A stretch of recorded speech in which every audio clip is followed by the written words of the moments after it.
Hello friends, once again welcome to the channel. ఈరోజు మనం discuss చేయబోతున్న topic chapter 6 rural administration. And ఈ చాప్టర్లో మనకి సబ్ టాపిక్స్ వచ్చి first one a quarrel in the village, second area of the police station, third the work of the police station, fourth maintenance of land records and last one fifth a new law. Firstly మనం chapter ఒక title meaning తెలుసుకుందాం. Rural అంటే connected with the country, not the town. So కంట్రీలో ఉన్న towns, cities ఇవన్నీ exclude చేసి మిగతా ఏరియాని అంతా కూడా మనం రూరల్ ఏరియా అంటాం. అండ్ అడ్మినిస్ట్రేషన్ ఒక మీనింగ్ వచ్చేసి the function of political state in exercising it's government duties. అంటే ఏదైనా పొలిటికల్ స్టేట్ వాటికి ఉన్న గవర్నమెంట్ డ్యూటీస్ని ఎక్సర్సైజ్ చేస్తే ఈ ఫంక్షన్ని మనం అడ్మినిస్ట్రేషన్ అంటాం. Going to the first sub topic a quarrel in the village. So quarrel అంటే గొడవ. సో టూ పర్సన్స్ మధ్య గొడవని క్వరల్ అంటాం. And in the village, so ఒక విలేజ్లో ఇద్దరు పర్సన్స్ మధ్యన గొడవని ఈ సబ్ టాపిక్లో మనం డిస్కస్ చేయబోతున్నాం. అండ్ చాప్టర్ ఒక ఫస్ట్ పేజ్ చూసుకున్నట్టయితే ఇదంతా కూడా ఈ టూ పర్సన్స్ మధ్య క్వరల్ గురించి ఉంటుంది. సో ఈ లందీ స్టోరీని మనం ఈజీగా, సింపుల్గా రైట్ సైడ్ ఉన్న డయాగ్రామ్ హెల్ప్ తీసుకొని మనం డిస్కస్ చేస్తున్నాం. సో ఒక విలేజ్లో టూ ఫార్మర్స్ ఉంటారు. ఒకటి పేరు మోహన్ అండ్ ఇంకొకటి పేరు రఘు. అండ్ వీళ్ళిద్దరు కూడా ల్యాండ్ అనేది ఉంటుంది. సో ఫార్మర్స్ కదా, అబ్సల్యూట్గా వాళ్ళకి ల్యాండ్ అనేది ఉంటుంది, ఎందుకంటే వాళ్ళు అందులో క్రాప్స్ని పండిస్తూ ఉంటారు. సో ఇద్దరి ల్యాండ్ కూడా పక్క పక్కనే ఉండడం వల్ల ఇద్దరిది కలిసిపోకుండా మధ్యలో ఒక బౌండరీ ఉంటుంది. ఎందుకు? ఇద్దరి ల్యాండ్ని డివైడ్ చేయడానికి ఒక బౌండరీ ఉంటుంది. సో ఈ బౌండరీనే మనం బండ్ అని కూడా అంటాం. సో వాళ్ళిద్దరి ల్యాండ్ని డివైడ్ చేయడానికి ఒక బౌండరీ మధ్యలో మనం స్కెచ్తో ఉంది కదా, సిమిలర్గా అంటే మనం ఎగ్జాంపుల్గా ఇక్కడ తీసుకున్నాం స్క్వేర్ షేప్లో. సో మధ్యలో ఒక లైన్ అంటే ఒక బౌండరీ ఇద్దరి ల్యాండ్ని డివైడ్ చేస్తుంది. సో లెఫ్ట్ సైడ్ ఉండేది మోహన్ ఒక ల్యాండ్ అండ్ రైట్ సైడ్ ఉండేది రఘు ఒక ల్యాండ్. సో మోహన్ గురించి మనం ఇంకా కొద్దిగా డీటెయిల్గా తెలుసుకుంటే, మోహన్ అనేవాడు ఒక ఆర్డినరీ ఫార్మర్. అండ్ రఘు గురించి తెలుసుకుంటే, రఘు ఆర్డినరీ ఏం కాదు, కొద్దిగా రిచ్ ఫార్మర్. అండ్ వాడికి అదే విలేజ్లో చాలా ల్యాండ్స్ అనేవి ఉన్నాయి. అండ్ రఘు వాళ్ళ అంకుల్ వచ్చి ఆ విలేజ్ ఒక సర్పంచ్, అంటే విలేజ్ ఒక ప్రెసిడెంట్ రఘు వాళ్ళ అంకుల్. సో దీనివల్ల రఘు కొద్దిగా పవర్ఫుల్ ఎవరితో, మోహన్తో పోల్చుకుంటే. అండ్ వీళ్ళిద్దరు ల్యాండ్ పక్క పక్కనే ఉన్నాయి, ఇది మనం గుర్తుపెట్టుకోవాలి. సో ఇక్కడ వరకు నో డౌట్ కదా. అండ్ నెక్స్ట్ మనం చూస్తే, ఒకరోజు రఘు ఏమొచ్చి మోహన్ ల్యాండ్ని కొద్దిగా అంటే ఫ్యూ ఫీట్స్ వాడి ల్యాండ్లో కలుపుకోవడానికి ట్రై చేస్తాడు. సో వీడు ఏం చేస్తాడు, ఆ మధ్యలో ఉన్న బౌండరీని కొన్ని ఫీట్స్ మోహన్ ల్యాండ్లోకి మార్చుతాడు అనమాట. ఎందుకు? వాడి ల్యాండ్ పెంచుకోవడానికి. సో ఇది ఒక అన్ఫేర్ యాక్షన్ అనమాట. సో రఘు వాడి ల్యాండ్ని పెంచుకోవడానికి మోహన్ ల్యాండ్ వైపు కొద్దిగా బౌండరీని జరుపుతాడు. సో మనం డయాగ్రామ్లో చూస్తున్నాం కదా, బ్లాక్ డాటెడ్ లైన్స్. సో ఆ మాత్రం జరుపుతాడు. సో ఇది ఏమాత్రం కూడా అన్ఫేర్ కాదు. అండ్ ఇలానే రోజుకి మోహన్ వాడు ల్యాండ్కి వెళ్తాడు కదా. సో ఒకరోజు మోహన్ అనేవాడు కూడా ల్యాండ్కి వెళ్ళినప్పుడు నోటీస్ చేస్తాడు, ఇదేంటి బౌండరీ జరిగినట్టుందా అని కొద్దిగా డౌట్ పడతాడు. అండ్ రఘు వాళ్ళు ఇంటికి వెళ్తాడనమాట. రఘుని అడుగుతాడు, నువ్వేమైనా బౌండరీని జరిపావా? సో ఎందుకు జరిపావు ఈ బౌండరీని? ఇది ఒక స్టాండర్డ్ బౌండరీ కదా, నీ ల్యాండ్ నా ల్యాండ్ని డివైడ్ చేసేది, అండ్ ఇలా జరపకూడదు కదా నా పర్మిషన్ లేకుండా అని రఘుని అడుగుతాడు. అండ్ నెక్స్ట్ ఏమవుతుంది, రఘు కొద్దిగా పవర్ఫుల్ కాబట్టి మోహన్ని కొన్ని అక్కడున్న హెల్పర్స్, అంటే వీళ్ళు ల్యాండ్లో పనిచేస్తున్న వర్కర్స్ చేత కొట్టిస్తాడు. అంటే ఫస్ట్ అయితే రఘు వాడు తప్పును ఒప్పుకోడు, నేనేం జరపలేదు అంటాడు. అండ్ ఇంకా మోహన్ అడుగుతాడు అనమాట, లేదు నువ్వే జరిపావు, నాకు తెలుసు, ఇంకెవరు జరుపుతారని. మోహన్ ఇంకా కోపంతో అడుగుతున్నప్పుడు రఘు ఏమొచ్చి అక్కడ ఉన్న హెల్పర్స్ చేత మోహన్ని కొట్టిస్తాడనమాట. అండ్ మోహన్ వాళ్ళు కొడుతున్నప్పుడు చాలా గట్టిగా అరుస్తాడు, ఎందుకంటే మరి దెబ్బలు తగిలితే ఎవరైనా అరుస్తారు కదా. సో గట్టిగా అరిసినప్పుడు ఆ చుట్టుపక్కల ఉన్న మిగతా ఆ విలేజెస్ కూడా వస్తారు మోహన్ దగ్గరికి. సో మోహన్ అక్కడి నుంచి దూరంగా తీసుకెళ్ళిపోయి వాడికి ఫస్ట్ ఎయిడ్ ఇస్తారు, అంటే వాడికి ట్రీట్మెంట్ ఇస్తారు. ఆ దెబ్బలకి అన్ని ట్రీట్మెంట్ అనేది ఇస్తారు. ఇక్కడ మనం చూసుకున్నట్టయితే రఘు పవర్ఫుల్ కాబట్టి ల్యాండ్ని జరిపాడు. అండ్ ల్యాండ్ జరిపినట్టు మోహన్ వచ్చినప్పుడు వాడైతే ఒప్పుకోలేదు, అండ్ నేను జరపలేదని మళ్ళీ అబద్ధాలు కూడా ఆడాడు. అండ్ మోహన్ ఒక ఆర్డినరీ ఫార్మర్. అండ్ రఘు వల్ల అంకుల్ సర్పంచ్ కాబట్టి వాడితో గొడవ పడలేక సో అక్కడి నుంచి దూరంగా వెళ్ళిపోయాడు. అండ్ తర్వాత ఈ స్టోరీ అంతా అయిపోయిన కొంతసేపటి తర్వాత ఏమవుతుంది, సో మోహన్ మంచివాడు అనమాట. సో మోహన్ వాళ్ళ ఫ్రెండ్స్ కొంతమంది వచ్చి, సో ఇలా చేయడం చాలా తప్పు కదరా, వాడు బౌండరీ అసలు ఎందుకు జరపాలి, సో మనదైతే ఇందులో ఏం తప్పులేదు. అండ్ మోహన్ వాళ్ళ ఒక ఫ్రెండ్ పోస్ట్ ఆఫీస్లో పనిచేస్తాడు. సో పోస్ట్ ఆఫీస్లో పనిచేసిన ఒక ఫ్రెండ్ ఏం చెప్తాడు, మనం ఇలా పోలీస్ కంప్లైంట్ ఇద్దాంరా. సో ఫస్ట్ ఆఫ్ ఆల్ ఏదైనా ఇలాంటి గొడవలు జరిగినప్పుడు ఫస్ట్ మనం పోలీస్ స్టేషన్లో కంప్లైంట్ ఇవ్వాలి, కాబట్టి పోలీస్ స్టేషన్లో కంప్లైంట్ ఇద్దామా. సో అక్కడైతే ఎవరిది తప్పో ఎవరిది రైటో అక్కడ డిసైడ్ చేస్తారు, కాబట్టి సో పోలీస్ స్టేషన్కి వెళ్దామరా అని మోహన్ వాళ్ళ ఫ్రెండ్ మోహన్ని రికమెండ్ చేస్తాడు. నెక్స్ట్ మోహన్ ఏమంటాడు దీనికి, అరే రఘు చాలా పవర్ఫుల్ కదరా, వాళ్ళ అంకుల్ సర్పంచ్ కదా, వాడు రిచ్ కదా, సో పోలీసులు కూడా వాళ్ళ మాట వింటారా, ఇప్పటికే వాళ్ళు పోలీస్ స్టేషన్కి వెళ్ళిపోయి ఉంటారు అండ్ అక్కడ పోలీసుల్ని వాళ్ళే మేనేజ్ చేస్తూ ఉంటారు అని మోహన్ అంటాడు. లేదురా ఫస్ట్ అయితే మనం పోలీస్ స్టేషన్కి వెళ్ళడమే మంచిదని మోహన్ వాళ్ళ ఫ్రెండ్స్ మాట్లాడుకొని సో మోహన్ని పోలీస్ స్టేషన్కి తీసుకెళ్తారు. సో మనకి ఈ చాప్టర్లో నెక్స్ట్ టాపిక్ వచ్చి పోలీస్ స్టేషన్ గురించే. సో అసలు ఇలాంటి గొడవలు విలేజ్లో అయినప్పుడు ఫస్ట్ మనం ఎక్కడికి వెళ్ళాలి అండ్ ఏం చెయ్యాలి, ఇక్కడ ఈ స్టోరీలో అయితే వీళ్ళు పోలీస్ స్టేషన్కి వెళ్ళారు. సో పోలీస్ స్టేషన్కి వెళ్ళాక ఎవరిని కలవాలి, ఇవన్నీ కూడా మనం నెక్స్ట్ సబ్ టాపిక్లో తెలుసుకుంటున్నాం. సో ప్రస్తుతానికైతే ఈ స్టోరీలో 2 farmers Mohan and Raghu, so ఇద్దరికి పక్కనే ల్యాండ్ ఉంటుంది, మధ్యలో బౌండరీ ఇద్దరు ల్యాండ్ని డివైడ్ చేస్తుంది. ఒకరోజు అన్ఫేర్గా అంటే మోహన్కి తెలియకుండా బౌండరీని మోహన్ ల్యాండ్లో కొద్దిగా జరుపుతాడు వీడి ల్యాండ్ని పెంచుకోవడానికి. అండ్ ఇది చూసిన మోహన్ కోపం పడి రఘు దగ్గరికి వెళ్తాడు అడగడానికి. కాకపోతే రఘు పవర్ఫుల్ కాబట్టి మోహన్ని మనుషుల చేత కొట్టిస్తాడనమాట. సో ఇది వీడు తిరిగి కొట్టకుండా పోలీసులకి కంప్లైంట్ ఇద్దామని పోలీస్ స్టేషన్కి వెళ్తాడు. సో పోలీస్ స్టేషన్లో ఏమవుతుంది అండ్ పోలీస్ స్టేషన్లో దీన్ని ఎలా సాల్వ్ చేస్తారు అండ్ పోలీస్ స్టేషన్లో ఏం చేయాలి వెళ్ళి, సో ఇవన్నీ మనం నెక్స్ట్ టాపిక్లో తెలుసుకుందాం. అండ్ ఫ్రెండ్స్ మన next sub topic area of the police station, page number 50. And ఇందులో కూడా ప్రీవియస్లీ జరుగుతున్న స్టోరీకి కంటిన్యూషన్ ఉంటుంది. అంటే ప్రీవియస్లీ జరిగిన మోహన్ని రఘు వాళ్ళ మనుషులు కొట్టారు అండ్ మోహన్ని అక్కడి నుంచి దూరంగా తీసుకెళ్లారు, ఫస్ట్ ఎయిడ్ ఇచ్చారు అండ్ రఘు మీద పోలీస్ కంప్లైంట్ ఇద్దామని డిసైడ్ అయ్యి కొంతమంది నేబర్స్ అండ్ మోహన్ పోలీస్ స్టేషన్కి వెళ్తారు. అండ్ ఆ స్టోరీకి కంటిన్యూషన్ ఈ సబ్ టాపిక్లో మనం చూద్దాం. On the way to the police station, one of the neighbors asked, why don't we spend some more money and go to the main police station in that town? వీళ్ళు police స్టేషన్కి వెళ్తున్న దారిలో ఒక neighbour ఏమంటాడంటే, మోహన్ ఎందుకు మనం టౌన్లో ఉన్న మెయిన్ పోలీస్ స్టేషన్కి వెళ్దాం, కొన్ని ఎక్కువ డబ్బులైనా పర్లేదు, కొన్ని ఎక్కువ డబ్బులు స్పెండ్ చేసి మనం టౌన్లో ఉన్న మెయిన్ పోలీస్ స్టేషన్కి వెళ్ళి అక్కడ కంప్లైంట్ రిజిస్టర్ చేద్దామని అని ఒక నేబర్ అంటాడు. అండ్ నెక్స్ట్ చూద్దాం, it is not a question of money, we can register the case only in the police station because our village comes in its area of work, explain Mohan. And దీనికి మోహన్ ఏమని reply ఇస్తాడంటే, ఇది డబ్బులకి ఏం సంబంధం లేదురా, డబ్బులతో ఏం పని లేదు, మనం ఓన్లీ ఈ పోలీస్ స్టేషన్లో మాత్రమే కంప్లైంట్ అనేది రిజిస్టర్ చేయగలం, ఎందుకంటే మన విలేజ్ ఈ పోలీస్ స్టేషన్ ఒక అండర్లోకి వస్తుంది కాబట్టి మనం ఓన్లీ కంప్లైంట్స్ ఏమైనా రిజిస్టర్ చేయాలంటే ఈ పోలీస్ స్టేషన్లో మాత్రమే, అంటే మన ఏరియాకి దగ్గరలో ఉన్న పోలీస్ స్టేషన్ మాత్రమే మనం కంప్లైంట్స్ రిజిస్టర్ చేయొచ్చు అని మోహన్ చెప్తాడు. సో నెక్స్ట్ పేరా మనం చూద్దాం, every police station has an area that comes under it's control. So ప్రతి ఒక్క పోలీస్ స్టేషన్కి ఒక ఏరియా ఉంటుంది అండ్ ఆ ఏరియా యొక్క కంట్రోల్ ఈ పోలీస్ స్టేషన్ చేస్తుంది. All persons in that area can report cases or inform the police about any theft, accident, injury, fight etcetera. So ఆ ఏరియాలో ఏదైనా కేసెస్ లైక్ ఏదైనా దొంగతనమైన లేదా యాక్సిడెంట్ అయినా, ఇంజ్యూరీ లేదా ఏదైనా ఫైటింగ్ అయినా కూడా ఆ ఏరియాలో ఉన్న పర్సన్స్ అందరూ కూడా అదే పోలీస్ స్టేషన్లో, అంటే వాళ్ళ ఏరియా ఒక పోలీస్ స్టేషన్లో మాత్రమే కంప్లైంట్ ఇవ్వగలరు. సో ఇది ఎలా అంటే మన class room and class teacher ఉంటారు కాబట్టి, సో క్లాస్ టీచర్ని పోలీస్ స్టేషన్ అనుకుందాం. సో మన క్లాస్ రూమ్లో ఏదైనా గొడవ అయినా, ఫైటింగ్ అయినా, ఏదైనా కూడా మనం ఓన్లీ మన క్లాస్ టీచర్కి మాత్రమే చెప్పగలుగుతాం. సో ఫస్ట్ మన క్లాస్ టీచర్కి వెళ్ళి కంప్లైంట్ ఇస్తాం, మన పక్క క్లాస్ టీచర్కి వెళ్ళి లేదా డైరెక్ట్గా ప్రిన్సిపల్కి కానీ, సో వేరే క్లాస్ రూమ్స్కి వెళ్ళి అక్కడ కంప్లైంట్ అయితే మనం ఫస్ట్ మన క్లాస్ టీచర్కి ఇస్తాం. సో ఇలానే సిమిలర్ ఇక్కడ కూడా ఫస్ట్ మన ఏరియాకి చెందిన, అంటే మన విలేజ్ ఏ ఏరియాకి చెందుతుందో ఆ ఏరియాకి చెందిన పోలీస్ స్టేషన్లో మాత్రమే మనం కంప్లైంట్ని రిజిస్టర్ చేయగలం. and it is the responsibility of the police of the station to inquire, to investigate and take action on the cases within its area.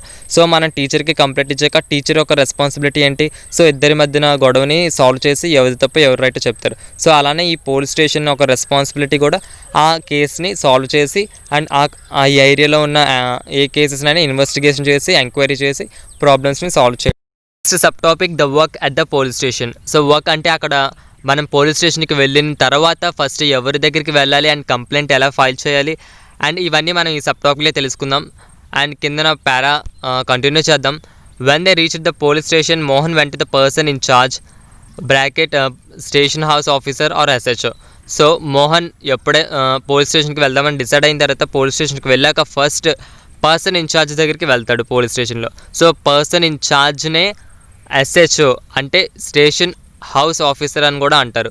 So person incharge దగ్గరికి వెళ్తాడు first and told him what had happened. So వీడి స్టోరీని అంతా చెప్తాడు. ఇలా బౌండరీని రఘు అనే వ్యక్తి మా ల్యాండ్లోకి కొద్దిగా జరిపాడు, నేను అడగడానికి వెళ్ళినప్పుడు వాడు మనుషుల చేత కొట్టించాడు అండ్ నేను ఇక్కడ పోలీస్ స్టేషన్కి కంప్లైంట్ ఇద్దామని ఈ స్టోరీ అంతా మోహన్ అక్కడున్న ఇన్ఛార్జ్కి అంటే ఎస్హెచ్ఓకి చెప్పాడనమాట. Next sentence, he also said that he wanted to give the complaint in writing. And Mohan ఏం చెప్పాడు, నేను ఈ కంప్లైంట్ని రైటింగ్ అంటే లెటర్ ఫార్మాట్లో నేను కంప్లైంట్ని ఇద్దాం అనుకుంటున్నానని మోహన్ అంటాడు. The SHO rudely brushed him aside, saying that he could not be bothered to waste his time writing down minor complaints and then investigating them. And అక్కడున్న ఇన్ఛార్జ్ అదే SHO ఏం చెప్తారంటే రూడ్లీ అంటే కోపంతో పక్కకు లాక్కొని వెళ్ళి నేను ఇలాంటి చిన్న చిన్న కంప్లైంట్స్ని తీసుకొని ఇలాంటి చిన్న చిన్న కంప్లైంట్స్ మీద నేను టైం వేస్ట్ అయితే చేయాలనుకోవట్లేదు అండ్ తర్వాత ఇన్వెస్టిగేషన్ చేసిన అదైతే చాలా టైం వేస్ట్ అయిపోతుంది, నాకైతే ఈ కేసుని నేను ఫైల్ చేయనని అక్కడ ఉన్న ఎస్హెచ్ఓ అంటే ఇన్ఛార్జ్ పోలీస్ స్టేషన్ ఒక ఇన్ఛార్జ్ చెప్తాడు. Mohan showed him his injuries but the SHO did not believe. And మోహన్కి తగిలిన దెబ్బలు కూడా ఆ ఎస్హెచ్ఓకి చూపిస్తాడు, నన్ను ఇంతలా కొట్టాడని. కాకపోతే అప్పుడు కూడా ఆ ఎస్హెచ్ఓ వాడిని నమ్మడనమాట. అండ్ నెక్స్ట్ పారా మనం చూద్దాం. Mohan was puzzle and did not know what to do. అప్పుడు మోహన్కి అర్థం కాదు ఏం చేయాలో. He was not sure why his complaint was not being recorded. అసలు మోహన్కి అర్థం కాదు అసలు కంప్లైంట్ వీళ్ళు ఎందుకు రికార్డ్ చేయట్లేదు నాదని. He went and call his neighbours in to the office. అప్పుడు వాడితో తీసుకొచ్చిన నేబర్స్ని వాళ్ళ ఫ్రెండ్స్ని స్టేషన్ లోపలికి తీసుకెళ్తాడనమాట. They argue strongly that Mohan had been beaten up in front of them and had they not rescued him he would have been injured very seriously. So proofs కోసం అంటే మోహన్ చెప్తుంది నిజమే అని ప్రూఫ్స్ కోసం వాళ్ళ నేబర్స్ని స్టేషన్లోకి తీసుకెళ్ళినప్పుడు వాళ్ళ నేబర్స్ ఏం చెప్తారు, మేము కానీ వాడిని ఆ ఫైట్ నుంచి కానీ దూరంగా తీసుకెళ్ళకపోతే ఇంకా సీరియస్గా దెబ్బలు అనేవి తగులుండేవి, మేమే వాడిని దూరంగా తీసుకెళ్ళడం వల్ల ఇంకా మైనర్ ఇంజ్యూరీస్తో వాడు బయటపడ్డాడని నేబర్స్ చెప్తారు. They insisted that the case be registered. వాళ్ళందరూ పట్టుబట్టారు కేసు అయితే రిజిస్టర్ చేయాలి, అసలు కేసు ఎందుకు రిజిస్టర్ చేయట్లేదు, పోలీస్ స్టేషన్లో కేసు రిజిస్టర్ చేయాలని వాళ్ళు అక్కడున్న ఇన్ఛార్జ్ ఎస్హెచ్ఓతో బాగా ఆర్గ్యూ చేశారు. Finally the officer agreed. So lastly వీళ్ళందరూ వాడితో గొడవ పడడం వల్ల అక్కడున్న పోలీస్తో గట్టిగా మాట్లాడడం వల్ల అక్కడున్న ఎస్హెచ్ఓ ఒప్పుకున్నాడు అనమాట. He asked Mohan to write down his complaint and also told the people that he would send a constable the next day to investigate the incident. So అక్కడున్న ఎస్హెచ్ఓ వాడి కంప్లైంట్ని రిటర్న్ ఫామ్లో తీసుకొని అండ్ ఏం చెప్పాడంటే next రోజు మేము మీ విలేజ్కి అక్కడ గొడవ జరిగిన ఏరియాకి మేము మా పోలీస్ స్టేషన్ ద్వారా ఒక కానిస్టేబుల్ పంపించి ఆ కేసుని ఇన్వెస్టిగేట్ చేయిస్తాం అండ్ దాని తర్వాత దీన్ని ఏం చేయాలో చూద్దామని ఆ ఎస్హెచ్ఓ రిప్లై ఇస్తాడు. సో ఇది the work at the police station. So first of all మనం ఎప్పుడైనా ఏదైనా కంప్లైంట్ ఇవ్వడానికి మన ఏరియాకి చెందిన పోలీస్ స్టేషన్కి వెళ్తాం. అక్కడున్న ఇన్ఛార్జ్ అంటే ఎస్హెచ్ఓ స్టేషన్ హౌస్ మాస్టర్ దగ్గరికి వెళ్ళి కంప్లైంట్ని ఫైల్ చేయాలి. సో నెక్స్ట్ వాళ్ళ కేసుని తీసుకున్నాక వాళ్ళు ఆ కేసుని ఇన్వెస్టిగేషన్ చేసి దాన్ని ఏం చేయాలో వాళ్ళు డిసైడ్ చేస్తారు. అండ్ ఈ స్లైడ్లో మనం 4th sub topic that is maintaining the land records చూద్దాం. పేజ్ నెంబర్ 51 పారాగ్రాఫ్ స్టార్ట్ చేద్దాం. You saw that Mohan and Raghu were arguing heatedly whether the common boundary of the fields had been shifted. So ఇప్పటివరకు మనం చూసిన స్టోరీలో Raghu and Mohan ఇద్దరు కూడా boundary గురించి గొడవపడ్డారు. Boundary that is bund గురించి గొడవపడ్డారు. మోహన్ ఏమొచ్చి నువ్వు బౌండరీ జరిపావని, రఘు ఏమొచ్చి నేను బౌండరీ జరపలేదని ఇద్దరు గొడవపడ్డారు. Isn't it there a way by which they could have shifted this dispute in a peaceful manner?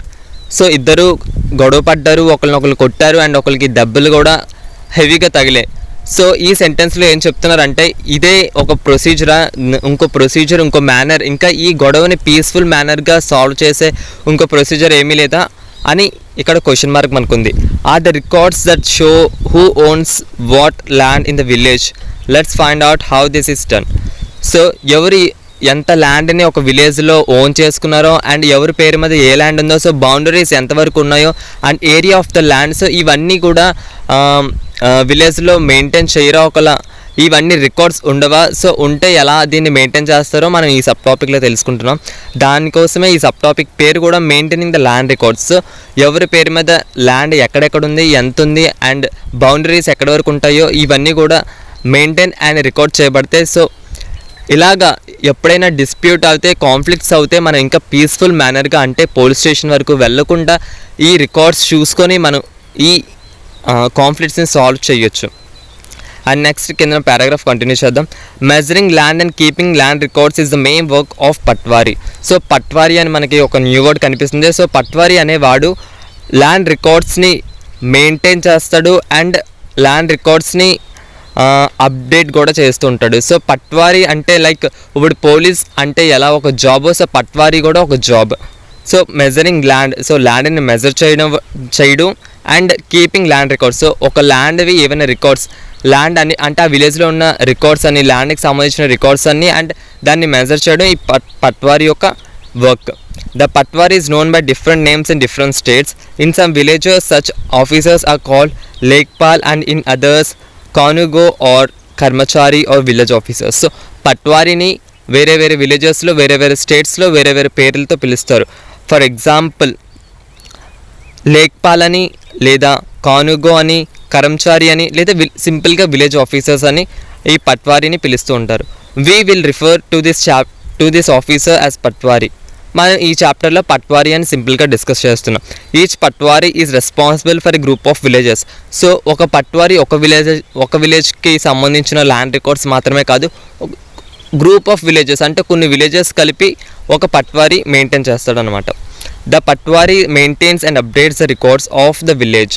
So అతని అండర్లోకి ఎన్ని విలేజెస్ అయితే వస్తాయో సో ఆ విలేజెస్లో ఉన్న ప్రతి ల్యాండ్ రికార్డ్ని అండ్ అప్డేట్ చేయడం కూడా ఆ పట్వారీ యొక్క job. The map and the corresponding details from the register on the next page are the small part of the records kept by the patwari. And మనకి నెక్స్ట్ పేజ్లో ఒక మ్యాప్ కనిపిస్తుంది. So ఈ స్లైడ్లో మనకి లేదు, టెక్స్ట్ బుక్లో చూస్తే ఆ మ్యాప్ ఒక ఎగ్జాంపుల్ అనమాట. అంటే పట్వారీ ఎలా ల్యాండ్ రికార్డ్స్ని డ్రా చేస్తాడో అండ్ ఒకరికి బౌండరీస్ని ఎలా డ్రా చేస్తాడో అండ్ రిజిస్టర్ ఎలా చేస్తాడో, సో అది ఒక ఎగ్జాంపుల్ కింద మనకి టెక్స్ట్ బుక్లో ఇచ్చారు. నెక్స్ట్ పారా చూద్దాం. The patwari usually has ways of measuring agricultural fields. So many ways అంటే ఒకే విధానం కాకుండా చాలా విధాలు యూజ్ చేసి ఆ పట్వారీ అనే వ్యక్తి ల్యాండ్స్ని మెజర్ చేస్తాడు. In some places a long chain is used. So కొన్ని ప్లేసెస్లో లాంగ్ చైన్ యూజ్ చేసి ల్యాండ్ని మెజర్ చేస్తాడు. In the above instance the patwari would have measured both Mohan's and Ragho's field and compared then with the measurements on the map. So patwari అనేవాడు ఏం చేస్తాడు, ల్యాండ్స్ని చైన్తో మెజర్ చేసి ఒక గ్రాఫ్ గీస్తాడు పేపర్ మీద. అండ్ ఎప్పుడైతే ఎవరికైనా డౌట్ వచ్చినా లేదా ఏదైనా గొడవ అయినా లేదా బౌండరీస్ని ల్యాండ్ చెక్ చేయాలనుకున్నా పట్వారీ దగ్గరికి వచ్చి ఆ మ్యాప్లో చూసుకొని మళ్ళీ మెజర్ చేస్తే కరెక్ట్గా ఉందో లేదో తెలుసుకోవచ్చు. And next, if they did not match then it would be clear that the boundary of the fields had been changed.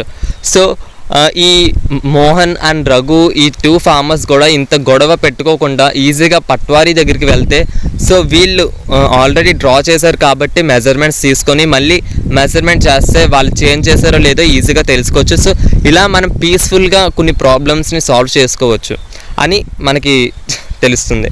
And next కింద చూద్దాం. The patwari is also responsible for organizing the collection of land revenue from the farmers and providing information to the government about the crops grown in this area. So patwari యొక్క పని measurement, updating about the land మాత్రమే కాదు, ఇంకా 2 other works కూడా పట్వారీకి ఉంటాయి. First collecting of land revenue. So land revenue అంటే land tax. So ఎవరైతే అక్కడ ల్యాండ్ అండ్ క్రాప్స్ పండిస్తున్నారో వాళ్ళ దగ్గర ట్యాక్స్ తీసుకోవడం కూడా ఈ పట్వారీ ఒక జాబ్. అండ్ గవర్నమెంట్కి వాళ్ళు అంటే పర్టిక్యులర్ ఫార్మర్ ఆ ల్యాండ్లో ఏ క్రాప్ పండిస్తున్నాడో ఇన్ఫార్మ్ కూడా చేయాలి patwari. This is done from the records that are kept and this is why it's important from the patwari to regularly update this. So crops సంవత్సరం అంతా అంటే ఇయర్లీ కూడా ఈ క్రాప్స్ చేంజ్ చేస్తూ ఉంటారు. అండ్ ఒక్కొక్కసారి కొంతమంది కొత్త ల్యాండ్ కొనొచ్చు, పెంచవచ్చు, తగ్గించవచ్చు. So that's why patwari regularly ఈ ఇన్ఫర్మేషన్ని అప్డేట్ చేస్తూ ఉండాలి. Farmers may change the crop grown on the field or someone may dig a well somewhere and keeping track of all this is the work of the revenue department of the government. So ఈ ల్యాండ్కి సంబంధించిన ఏ విషయాలైనా కూడా ఈ గవర్నమెంట్కి సంబంధించిన revenue department కంట్రోల్లోకి వస్తుంది. Revenue department ఏం చేస్తుంది, ల్యాండ్స్ అండ్ ఏ ఫార్మర్ ఏ క్రాప్ వేసారు అండ్ వాళ్ళ ల్యాండ్ ఎంత ఏరియాలో ఉంది, సో ఇవన్నీ మెయింటైన్ చేయడం, అప్డేట్ చేయడం గవర్నమెంట్లో రెవెన్యూ డిపార్ట్మెంట్కి సంబంధించింది. సో పేజ్ నెంబర్ 53లో కంటిన్యూ చేద్దాం sentence. Senior people in this department supervise the patwari's work. So patwari అనేవాడు ప్రతి ఒక్క ఇంటికి కనెక్ట్ అయ్యి ఉంటాడు కాబట్టి సో పట్వారీ వర్క్ని ఈ రెవెన్యూ ఆఫీసర్స్ అంటే ఈ ల్యాండ్కి సంబంధించిన ఆఫీసర్స్ పట్వారీని సూపర్వైజ్ చేస్తూ ఉంటారు. Next paragraph. All states in India are divided into districts for managing matters relating to land. These districts are further subdivided. So ఈ రెవెన్యూ ఆఫీసర్స్ అంటే ల్యాండ్కి సంబంధించిన ఆఫీసర్స్ ప్రతి అంటే ఈజీగా మెయింటైన్ చేయడానికి, రికార్డ్ చేయడానికి సో ప్రతి డిస్ట్రిక్ట్ని కూడా, ప్రతి స్టేట్లో ఉన్న డిస్ట్రిక్ట్ని కూడా సబ్ డివైడ్ చేశారు, అంటే మళ్ళీ డివైడ్ చేశారు. ఎందుకంటే వాళ్ళు ఈజీగా ఏరియాస్ని డివైడ్ చేసి పట్వారీస్ని ఇంకా అంటే ఇప్పుడు మనం చెప్పుకున్నట్టు క్లాస్ రూమ్స్ అయితే ఎలాగా ఒక 6th క్లాస్ అంతా కూడా సెక్షన్స్ వైజ్ ఎలా డివైడ్ చేశారో ఈజీగా ఉండడానికి, అండ్ అలానే ఈ మన డిస్ట్రిక్ట్స్ కూడా సబ్ డివిజన్ చేశారు. అండ్ రెవెన్యూ డిపార్ట్మెంట్స్ ఈ సబ్ డివిజన్స్లో వర్క్ చేస్తూ ఉంటాయి. The sub divisions of a district are known by different names such as tehsil, taluka etcetera. And ఈ సబ్ డివిజన్స్ని ఏమంటామంటే తహసీల్ లేదా తాలూకా అని అంటాం, అంటే డిస్ట్రిక్ట్స్ అని అంటాం. అండ్ సబ్ డిస్ట్రిక్ట్స్ని తహసీల్స్ లేదా తాలూకా అని అంటాం. At the head of this district collector is under here are the revenue officers. And ఈ రెవెన్యూ ఆఫీసర్స్ అందరికీ కూడా డిస్ట్రిక్ట్ కలెక్టర్ అనేవాడు head. They have to hear disputes. They also supervise the work of the patwaris and ensure the records are properly kept and land revenue is collected. So వీళ్ళు ఏం చేస్తారు, తహసీల్దార్స్ అంటే ఈ revenue డిపార్ట్మెంట్కి చెందిన వారు తహసీల్దార్స్ ఏం చేస్తారంటే ఈ పట్వారీ ఒక వర్క్ని సూపర్వైజ్ చేస్తారు, అంటే వాడు సరిగ్గా చేస్తున్నాడో లేదో సూపర్వైజ్ చేసి అండ్ ప్రతి రికార్డ్ని ప్రాపర్గా ఈ ల్యాండ్ రికార్డ్ని ప్రాపర్గా మెయింటైన్ చేస్తున్నాడా లేదా, ఈ రెవెన్యూ అంటే ట్యాక్స్ని కలెక్ట్ చేస్తున్నారా లేదా, ఇవన్నీ సూపర్వైజ్ చేసే పని ఈ తహసీల్దార్స్ అండ్ ఈ హెడ్ డిస్ట్రిక్ట్ కలెక్టర్కి జాబ్ అనమాట. They make sure that the farmers can easily obtain a copy of the record, students can obtain the caste certificate etcetera. And ఈ తహసీల్దార్స్కి మరో జాబ్ కూడా ఉంది, ఏంటంటే ప్రతి ఫార్మర్కి వాళ్ళ ల్యాండ్ రికార్డ్ ఇన్ఫర్మేషన్ అంటే ఎప్పుడైనా వాళ్ళకి అవసరానికి వాళ్ళకి కాపీ కావాలంటే వాళ్ళ ల్యాండ్ రికార్డ్దే, సో వెంటనే వాళ్ళ కాపీ ఇవ్వడానికి ఈ తహసీల్దార్స్ కూడా రెస్పాన్సిబుల్ అనమాట. సో ఎందుకు మనకి అప్పుడప్పుడు మనకి కాలేజెస్లో కానివ్వండి, ఏదైనా బ్యాంక్ లోన్ తీసుకున్నప్పుడు కానివ్వండి, మన ల్యాండ్ రికార్డ్స్ అన్నీ కూడా అడుగుతూ ఉంటారు. సో ఇలాంటి సిచ్యువేషన్స్లో మనకి ల్యాండ్ ఎంత ఉందో తెలియాలంటే ఒక కాపీ కావాలి. అండ్ ఈ కాపీ మనకి కావాలంటే మనం రెవెన్యూ డిపార్ట్మెంట్కి వెళ్ళాలి. అక్కడ తహసీల్దార్స్ ఉంటారు, వాళ్ళు ఈ పనిని చేస్తారనమాట. And the tehsildars office is where land dispute are also heard. And lands గురించి ఏదైనా గొడవలు కానివ్వండి అండ్ పంచుకోవడంలో ఏమైనా గొడవలు అలాంటివి ఏమైనా అవుతే ఈ తహసీల్దార్స్ దగ్గరికి వెళ్తారు. అండ్ తహసీల్దార్స్ ఆఫీసే అక్కడ ఇలాంటి డిస్ప్యూట్స్ని విని అండ్ సాల్వ్ చేస్తూ ఉంటుంది. అండ్ లాస్ట్ సబ్ టాపిక్ వచ్చి a new law, page number 54 paragraph చూద్దాం. Often when we think of farmers who own land, we think of men. Women are seen as people who work on the fields, but not as people who own agricultural lands. So ఎప్పుడైతే మనం ఒక particular land ఎవరు own చేసుకుంటారు అంటే ఎవరిది సొంతం అని మనం ఆలోచిస్తే మోస్ట్లీ మనకి మెన్నే ఓన్ చేసుకుంటారు, ఉమెన్కి ఎక్కువ ల్యాండ్స్ అనేవి ఉండవు. అండ్ ఉమెన్ని ఫీల్డ్స్లో వర్క్ చేసే పర్సన్స్ లాగా మనం ఆలోచించుకుంటాం. సో ఎందుకు ఉమెన్కి ఎక్కువ ల్యాండ్స్ ఉండవు, ఎక్కువగా మెన్కి ఎందుకు ల్యాండ్స్ ఉంటాయి? సో ఇదంతా కూడా ఎందుకో మనం చూద్దాం. Till recently in some states Hindu women did not get a share in the families agricultural land. So రీసెంట్గా కొన్ని సంవత్సరాల క్రితం వరకు కూడా వాళ్ళ పేరెంట్స్ ల్యాండ్ అంటే పేరెంట్స్ ఆస్తిలో నుంచి వాళ్ళ చిల్డ్రన్కి పంచినప్పుడు ఓన్లీ మెన్కే అంటే ఓన్లీ మెన్స్కే పంచేవారు అండ్ ఉమెన్కి అందులో షేర్ అయితే ఉండేది కాదు. సో ఉమెన్కి ల్యాండ్ ఉండేది కాదు, అందుకే ఎక్కువ మెన్స్కే ల్యాండ్ ఓన్ అవుతున్నట్టు మనం ఎక్కువగా చూస్తూ ఉంటాం. After the death of the father, this property was divided equally among his Sons. So ఎప్పుడైతే ఫ్యామిలీ హెడ్ ఫాదర్ చనిపోతారో ప్రతిసారి కూడా ఓన్లీ ఆ ఫ్యామిలీలో ఉన్న వాళ్ళ సన్స్కి అంటే మేల్ పర్సన్స్కి మాత్రమే ఆ ల్యాండ్ని డివైడ్ చేస్తారు ఈక్వలీ, అండ్ ఫీమేల్స్కి ఆ ల్యాండ్ మీద హక్కు ఉండదు అండ్ డివైడ్ చేయరు. So this is the main reason why women did not own any land. Next, recently the law was changed. In the new law, sons, daughters and their mothers can get an equal share in the land. So ఇది అన్ఫేర్గా అనిపించి so రీసెంట్గా ఒక కొత్త new law 2005లో Hindu succession amendment act అని 2005లో మనకి ఒక లా ఉంది. సో ఈ లా ఏం చెప్తుందంటే ఎప్పుడైతే ఫ్యామిలీ హెడ్ చనిపోతాడో అతని పేరు మీద ఉన్న ల్యాండ్స్ అన్నీ కూడా ఈక్వల్గా షేర్ చేయాలి ప్రతి ఫ్యామిలీ మెంబర్కి, మదర్కి, సన్స్కి అండ్ డాక్టర్స్కి కూడా, అంటే వాళ్ళ కూతుర్లకి కూడా ఈక్వల్గా షేర్ చేయాలి అని ఈ 2005 యాక్ట్ మనకు చెప్తుంది. The same law will apply to all states and union territories of the country. So కంట్రీలో మన ఇండియాలో ఉన్న ప్రతి స్టేట్కి అండ్ యూనియన్ టెరిటరీకి కూడా ఈ లా అనేది applicable. This law will benefit a large number of women. So దీనివల్ల చాలా లార్జ్ ఉమెన్ కూడా, అంటే చాలామంది ఉమెన్ కూడా ఈ లా వల్ల బెనిఫిట్ అవుతారు. For example, Sudha is eldest daughter of an agricultural family. ఇక్కడ ఒక ఎగ్జాంపుల్ ఇచ్చారు ఒక ఫ్యామిలీది. సో సుధా అనే ఒక ఉమెన్ ఒక అగ్రికల్చరల్ ఫ్యామిలీకి చెందిన eldest daughter. She is married and lives in the neighbouring village. So ఆవిడకి పెళ్ళైపోయి ఒక నేబర్ విలేజ్ అంటే దగ్గరలో ఉన్న విలేజ్లో సెటిల్ అయింది. After her father's death, Sudha often comes to help her mother with the farming work. So ఎప్పుడైతే వాళ్ళ నాన్న చనిపోయారో, సో వాళ్ళ నాన్న చనిపోయాక సుధా అప్పుడప్పుడు వాళ్ళ ఓన్ ల్యాండ్కి వచ్చి వాళ్ళకి అగ్రికల్చర్లో వాళ్ళ మమ్మీకి వాళ్ళ మదర్కి హెల్ప్ చేస్తూ ఉండేది. Her mother has asked the patwari to transfer the land and enter her name along with the names of the children in his record. So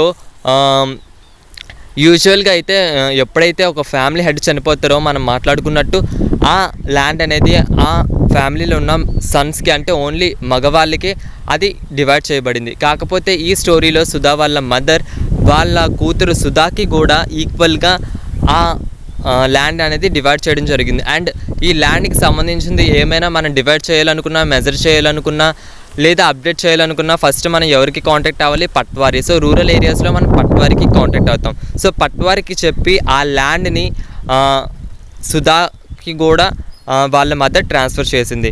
Sudha's mother confidently organises the farming with the help of the younger brother and sister.